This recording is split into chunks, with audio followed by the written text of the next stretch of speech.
ప్రతి సినిమా చేసేటప్పుడు ఒక ఆర్టిస్ట్ చాలా డౌట్లు ఉంటాయండి.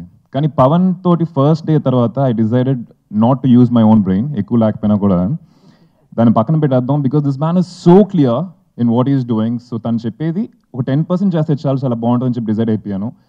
అండ్ శామ్ రంగస్థలంలో మాకిద్దరికి ఎక్కువ కాంబినేషన్స్ లేవు. So I didn't get to know her a lot as a performer or as a person, but one of the best human beings I've ever met and one of the best actors మీ అందరికీ తెలిసిన విషయం అది.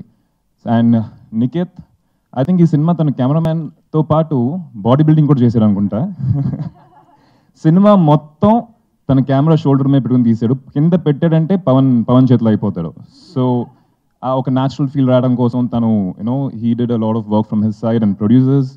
First time అని చెప్పి 100% మా ఎవరికి అనిపించలే total టీమ్కి. They treated us like really well and very professional.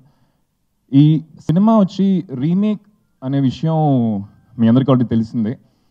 But కన్నడలో బ్లాక్ బస్టర్ అయింది. తెలుగులో దానికన్నా 100 రెట్లు బాగుంటుందని చెప్పి I felt well working for the film. I'm sure you all. It's hard times కేరళలో. లేదంటే ఓ కామెంట్ చేయండి. ఎప్పటికప్పుడు మా వీడియోస్ చూడాలంటే సబ్స్క్రైబ్ చేసుకోండి.